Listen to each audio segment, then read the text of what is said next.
हमारे जमीन पे उधर से कोई अगर अटैक हो और अगर उस अटैक आप कंट्रोल ना कर पाए। बड़ी खबर बता दें आपको, पाकिस्तान सीमा पर अपनी क्षमताओं को बढ़ाएगी भारतीय वायुसेना। एलओसी के पास तैनात होंगे अपाचे हेलीकॉप्टर।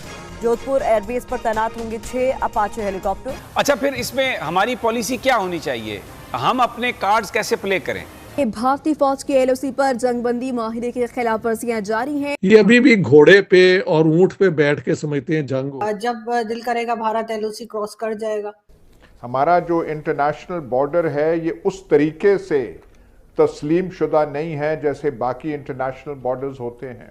एक ना सिर्फ ये एक केपीके में, बलूचिस्तान के अंदर भी हालात इसी तरह के, और वो टीटी वालों को जो वो, क्योंकि वो समझते हैं कि वो पाकिस्तान वीक है, आगे से रिटेलिएट नहीं करेगा। ड्यूरन लाइन सारी की सारी, कोई अफगान मकतबा फिक्र का आदमी अशरफ गनी से लेके पता नहीं ये आजकल के हुक्मरानों तक, तालिबान से लेके हर एक जो है ड्यूरन लाइन को वो एक्सेप्ट नहीं करते। मेरे ख्याल के मुताबिक तो खैर हमेशा से ही पिछले 70 साल से इंडिया पाकिस्तान के दरमियान और पूरे साउथ एशिया के लिए एक फ्लैश पॉइंट की हैसियत रखता है। डॉक्टर साहब, कैसे देखते हैं आप ये जो नई डायनामिक्स डेवलप हो रही हैं? मतलब हम जज्बा रखते हैं, जज्बा ईमानी रखते हैं, तो ये बताएं टेक्नोलॉजी अहमियत नहीं रखती? अगर जज्बे के साथ टेक्नोलॉजी हो तो हमें उस पर यही सोच के तो हम 70 साल में यहाँ तक पहुँच गए हैं, और वो 70 साल में कहाँ से कहाँ पहुँच गए। जय हिंद दोस्तों। तो 1 मिनट में मैं आपको वीडियो का टॉपिक समझा देता हूँ, उसके बाद वीडियो देखते हैं। दरअसल क्या है कि चीन के इशारे पर पाकिस्तान कुछ हरकतें कर रहा है। अब वो सीधा सीधा सेना से तो उलझ नहीं सकते, तो वो आतंकी गतिविधियाँ बढ़ाते रहते हैं।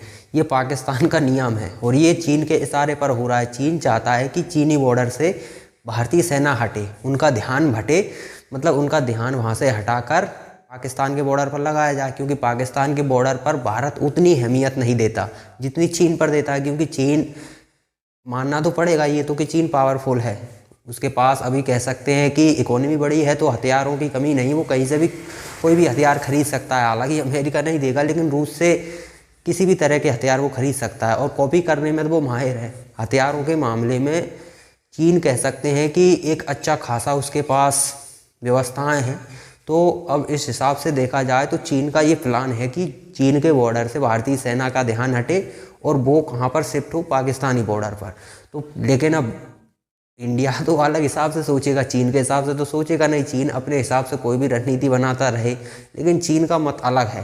लेकिन यहाँ पर इंडिया क्या कर रहा है, इंडिया ने अपाचे हेलीकॉप्टरों की तैनाती का फैसला लिया है। अब वो तैनात भी कर दिए जाएंगे, और ये Apache helicopter made in India हैं, सबसे बड़ी बात ये है। और इसी से पाकिस्तानियों को अब प्रॉब्लम होने लगी है। अब स्वाभाविक है, तुम आतंकी गतिविधियां बढ़ाओगे तो उसका जवाब तो भारत को देना ही पड़ेगा। तो भारत अपाचे हेलीकॉप्टरों की मदद से, उनसे क्या है कि इन हेलीकॉप्टरों की मदद से बम गिराए जा सकते हैं, गोलियां चलाई जा सकती हैं। जैसे कि कहीं भी कोई आतंकी आता है पाकिस्तान के बॉर्डर से, तो उसे वहीं पर टारगेट किया जा सकता है। तो इसके लिए अपाचे हेलीकॉप्टर वहाँ पर तैनात किए जा रहे हैं। तो चलिए आगे वीडियो देखते हैं, फिर आखिर में चर्चा करेंगे। देखिए, अगर आप दोनों मुल्कों की पॉजिटिव रिलेशन से जो फायदे हैं, दोनों को बहुत ज़्यादा है।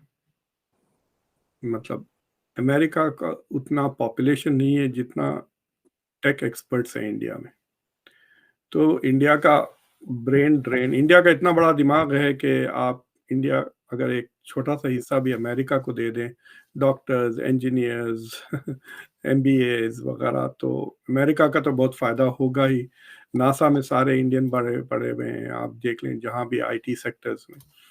किसी भी मेजर यूनिवर्सिटी के आप साइंस डिपार्टमेंट में जाएं और देखें प्रोफेसर्स कौन कौन से, they are all from Indian origin. ये और बात है कि वो यहाँ आकर अपना ग्रेजुएट स्टडीज़ यहाँ पे करते हैं in top universities, but they are a major force. मतलब कंपेयर टू दूसरे इमिग्रेंट्स जो दूसरे जगहों से आते हैं, और इट टेक्स तकरीबन 12 से 14 साल लगता है एक नए इमिग्रेंट को to become productive on an average, कि वो मुल्क के लिए पॉजिटिव कॉन्ट्रीब्यूशंस करें।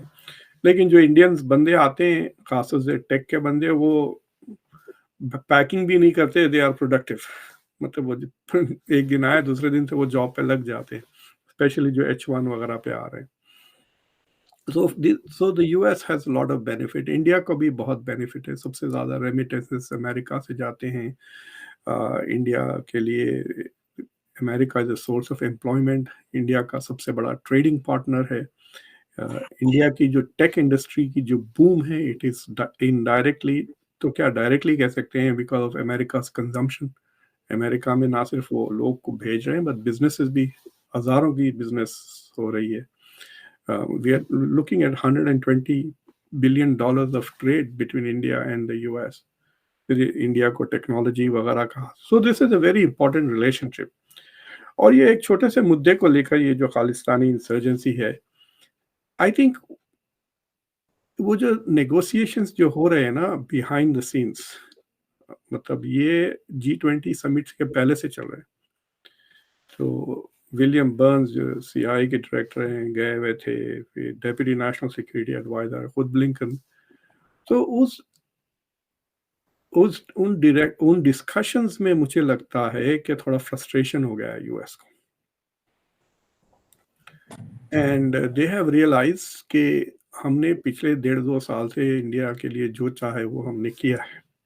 From our perspective intelligence sharing की, खासतौर से अरुणाचल प्रदेश का जो एपिसोड हुआ, चाइना को लेके we have promised to give them F414 engines की टेक्नोलॉजी, प्रेडेटर ड्रोन्स जो मोस्ट एडवांस ड्रोन्स है उसके भी कॉन्ट्रैक्ट्स दे रहे हैं. वी आर फैसिलिटेटिंग आईफोन का shift to India, manufacturing shift, environmental domestic India manufacturing में यूएस के इन्वेस्टमेंट्स आ रहे हैं. So the US is doing a lot for India this feel. और इंडिया से जो थोड़े बहुत डिमांड्स थे, एक कि वो रशिया के साथ अपनी मिलिट्री डीलिंकिंग करे, वो नहीं हो रहा है. रशिया का तेल वो खरीद रहे हैं, लेकिन रशिया का तेल खरीदने से यूरोप का फायदा हो रहा है, because India is reselling a lot of that to Europe. So basically एक ऐसा सिचुएशन आ गया where the US is feeling a little frustrated with India and India is feeling bullied by the US, because India is saying कि ये हमारी बात सुन नहीं रहे हैं. खुद के पास तो जहां भी टेररिस्ट है, जिसको चाहे उसको टेररिस्ट बना देते हैं और हमले कर देते हैं. और हम कह रहे हैं इतने सालों से कि भाई आपके पास खालिस्तानी पल रहे हैं, हमारी एम्बेसीज पे हमला कर रहे हैं, हमारे कॉन्सुलेट्स को जलाने की कोशिश कर रहे हैं.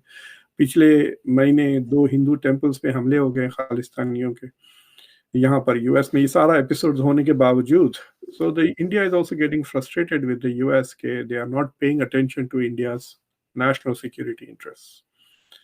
तो एकदम सडनली एक ऐसा सिचुएशन आया, but we don't know fully to what extent के ताल्लुकात ख़राब हुए हैं. हमारे पास सिर्फ 2 इंडिकेशंस हैं. एक कि जो बाइडन ने अब इनविटेशन एक्सेप्ट नहीं किया, जिसके जवाब में इंडिया कह रही कि हमने फॉर्मली इनवाइट नहीं किया. वो अजीब सी बात है. मतलब मोदी ने अगर कह दिया तो क्या मोदी की ज़बान की कोई अहमियत नहीं है इंडिया के पास? आई मीन क्या व्हाट इज इंडिया सेइंग कि अरे मोदी ने कहा भाई डोंट टेक दैट सीरियसली. हमने खत थोड़ी भेजा आपको, कोई रिटर्न टाइप करके लेटर प्रिंट आउट करके लेटर हेड पे थोड़ी भेजा आपको. आई मीन दैट्स वो अजीब सा जवाब है. They are just trying to face saving वाला जवाब है. बट द पॉइंट इज कि बाइडन हैज डिक्लाइन. ये तीसरा मुसलसिल रिफ्यूजल है. ट्रम्प को भी 2 बार बुलाया था एंड ट्रम्प वेंट एक बार, but not for the 26 January. The last time जो हुआ था 2015 में, जो बराक ओबामा गए थे फॉर इंडिया रिपब्लिक डे. और फिर ये जो क्वाड का जो पोस्टपोन हो गया फ्रॉम 27 जनवरी से. तो चीन का फिट्टू बनकर पाकिस्तान आतंकी गतिविधियों को अंजाम दे रहा है और इसी को काउंटर करने के लिए अपाचे हेलीकॉप्टर हम तैनात करने का प्लान कर रहे हैं.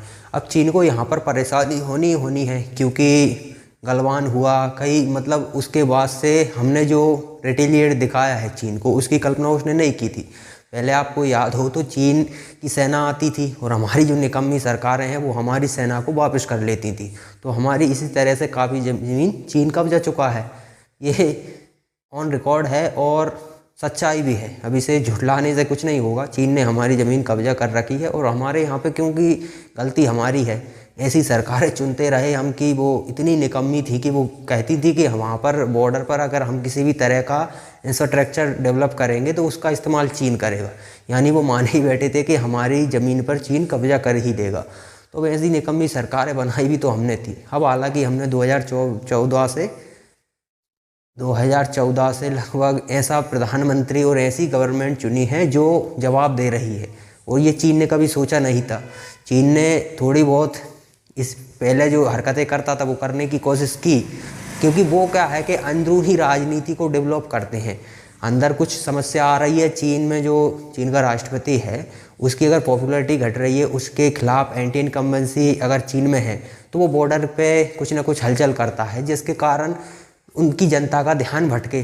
तो वही हरकत इन्होंने की थी, लेकिन इस बार प्रधानमंत्री नरेंद्र मोदी थे यहाँ पर, और ऐसा जवाब मिला जिसकी कल्पना चीन ने नहीं की थी, और यही कारण चीन परेशान है। चीन चाहता है कि ये जो भारतीय सेना यहाँ पर है इसका ध्यान भटे।